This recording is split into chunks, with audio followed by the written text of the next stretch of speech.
Are you a tantric? So Tantra, to the best of my understanding, means technical methodology. It means a methodology to worship a certain devata. All of what we follow is Tantra.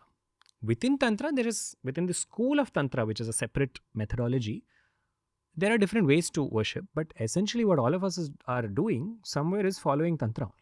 So by that school, yes. Do I have a solid and a concrete understanding of the systems of Tantra in itself? No. My gaze, though, is it comes from a very fascinated space where I can see Tantra integrate with yoga, integrate with bhakti, integrate with jnana, integrate with upasana, and literally like a ball is made out of all this and given to us in the form of a ritual, given to us in the form of a story. And rishis have said, here, just eat this one little ball of rice, you're good for life. It's your protein bar, but it's so much more than protein alone. So yeah. You get why I asked you that question, right? Yeah. Yeah. The audience is generally speaking in India. I don't think this podcast's audience, because there's been a lot of Tantra based episodes, but generally speaking, the audiences have a negative connotation when it comes to the word tantric or Yeah. Tantra. I always have to give this kind of an explanation when I am speaking about Tantra to someone off camera as well. And I think that's going to change through people like yourself, who are so family friendly. Mr. Varanasi, people see you saying, yes, I'm a tantric with that face and this aura that you have. That's when people understand that, yes, Tantra's got a sattvic side to it as Yeah, absolutely. In fact, Tantra, like I said, means technical, right? In Karnataka, in Kannada, engineering colleges are called Tantrika Vidyalayas. Now, all these people who have so much fear around it, in Tantrika Vidyalayas, they're not teaching you something about bones and skulls and ashes. They're teaching you a technical methodology system, which is what we are calling as modern engineering with all its branches. So, Tantra literally just means technical process. Even your cooking food is also Tantra only. Because you cannot say, first I'll heat it and then later I'll do this. There's a process to your cooking, right? You cannot change that process. So that wisdom that is present in everything, beginning from its base level operation to its highest expression, that process is called Tantra.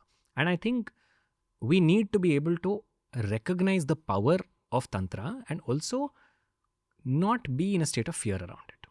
Because Tantra, when you look at the tantric schools, there are methodologies to get into that kind of worship, tantric worship, and there are experts here like Rajashyana and others who have spoken about it in great detail. That may or may not be for everybody and definitely is not advised without supervision. In fact, in Sanatan Dharma, most of these processes which require complexity in a certain degree are always under parental care. And parent is substituted with guru. That's all the differences. Guru is also a parent only.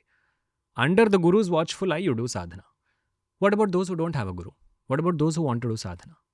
There are equally powerful, potent practices which do not run you the risk of energy imbalances, which you can do. And that is where the concept of festivals came in from. So, the same Ganesh Chaturthi, somebody who is uninitiated into any occult practice can do with the same love, with the same intensity of love, and just do the puja that has to be done. And for someone who is deeply immersed in their own practice, they can also do the same thing. Both people will get the results. Not that one person is denied.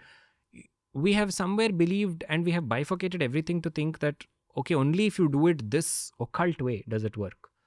But look at the story. Parvati made him from her body and she fashioned life into him. That's what we have the ability to do. We have the ability to create life from life.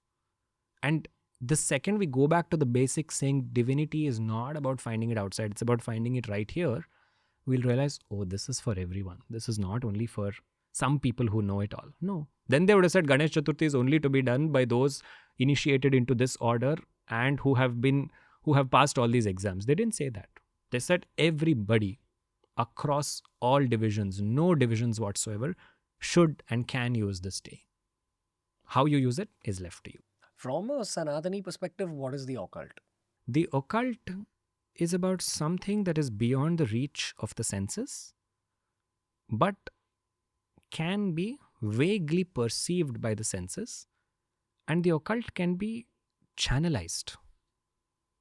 The divine can be channelized in a certain method, in a certain methodology. It's much like electricity, right? It's much like knowing that if you need electricity to flow through that plug point, you need to have the right kind of wires. Only copper will work. You cannot say, I'll use, say, a wire made of anything else. It'll burn plastic. It'll melt plastic. Electricity, for electricity to flow, you need to build that right wire. You need to get that right wire.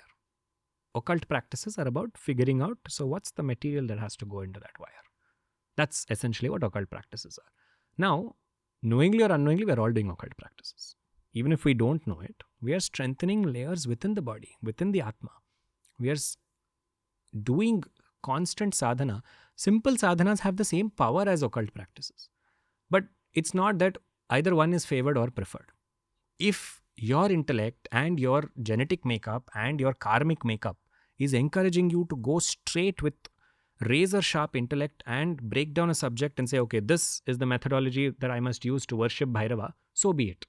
Then the right guru for you will appear and will guide you. That guru need not come in physical form alone, but that's a different discussion.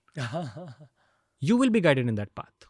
If you feel, no, I just want to take clay, make Ganapati out of it with hands, ears, and just worship him with love, then that path will do the same wonders for you. So there's no concept of results only being received by one party. Everybody will get it. And everything is occult because knowingly or unknowingly, the second you dedicate yourself to something, the process will start to emerge by itself. The occult is observing that process, saying, oh, how is this happening?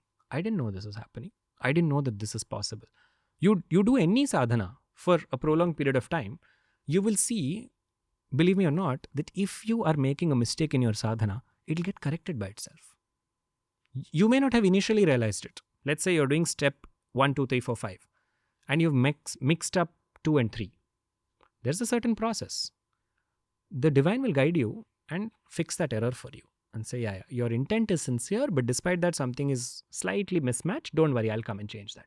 That is when you know the occult is working. That it is the invisible force beyond the visible effort. That is basically a one sentence definition I would say to occult.